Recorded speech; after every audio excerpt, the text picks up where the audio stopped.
Today we're replacing the rear hub on this 2011 Chevrolet Malibu.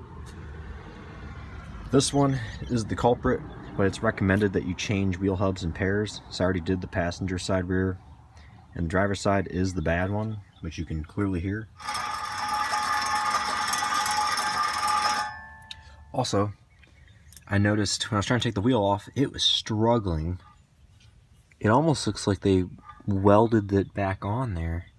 Could just be messed up threads, but it's like so thick, it almost looks like they tried to weld the stud back together or something.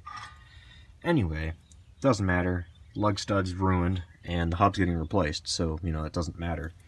The new hub has new studs on it, but the only issue is we have to get a new lug nut, which I think I actually have a spare. And in case people didn't know, the Malibu, at least this one, it's not an LT or anything fancy, LTZ. It is just a standard base model, which has these little guys with the screw-on cap. I believe it's the same style as the Neon. I have a few old spare ones for that. The reason it's a screw-on style is because your wheel cover will screw over it. Now, I'm sure a lot of people trying to fix these things, they're probably pretty ratty at this point. So they probably don't even have the wheel covers on it, so it wouldn't really matter. But in our case, we're putting the nice pretty wheel covers back over it because the car is in nice shape. Anyway, had a really bad growl on the back end, and you can just feel it crunchy. It's actually like binding on itself right there. You can feel it binding on the bearings inside of it. That's really bad. It's still tight though. It doesn't have a wobble or anything, even with the wheel on, trying to push around on it. So anyway, we're going to go ahead and take this guy off. In order to do that, let's get under here. Well, first of all, you take off your brake caliper, which are two 13mm bolts. I used a short socket on the lower one, and then an extension on the top.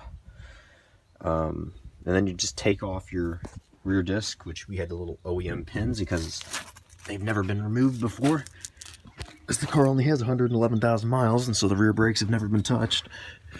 Under here, though, you can see you got those guys. This is actually a pretty good shot of it. First of all, you have this clip here. You're just gonna pull back on this pin right here from my finger, and it'll come right on out.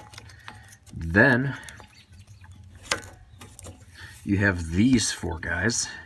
They're 15mm, and you just gotta get up in here. They're kind of tight around everything up in here. Got the rear end sway bar, stabilizer bar, and other things like your shock in this bracket over here to support the knuckle assembly. But it's just get around this stuff here, and you can take these little bolts out, or these nuts out, and this whole thing should be free. You got to give it a little tap with a mallet or a hammer, but of course, depending on the rust on your vehicle, which in this case we're lucky because this one's in pretty good shape, except for, unfortunately, this crap. But it doesn't have the typical hole here. Anyway, pretty rust free really, just minor surface rust, so everything comes apart nicely in this car yet. And over here, there's the old one. Got the new one in there. You can see it's all nice and shiny. Just getting the wheel covers over there. I gotta put it back on. Anyway, it's from Detroit Axle. I heard good reviews about these guys, so that's why we went with Detroit Axle instead of the cheapest random garbage. Get that one out of there. Actually brand new. No, we don't need that.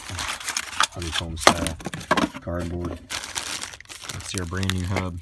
Again, it's got lug studs on it, so we don't have to worry about that crap. We just got to get one new lug nut, which is not a huge deal. A little annoying, but it's alright. Could be worse.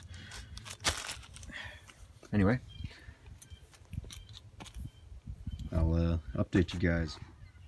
Now we're to the satisfying part. Getting this thing loose. So I removed all the bolts, the nuts on the back.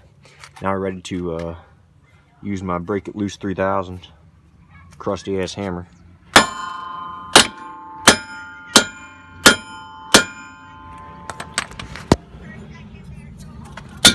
we go.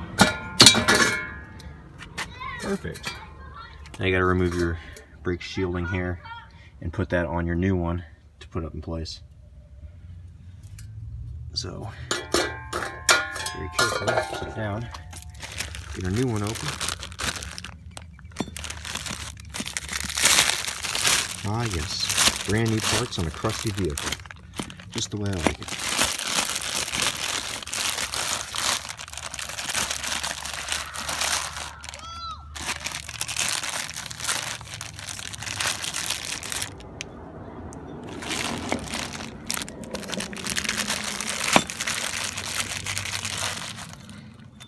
Okay, finally out of the bag. I'm trying to do it one-handed.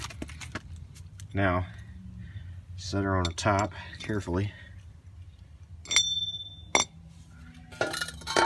Transfer over a brake heat shield piece. And this piece of garbage can go. I would just have a little bit of fun and throw it on the concrete, but I don't want to chip the concrete up, so. There we go. Perfect.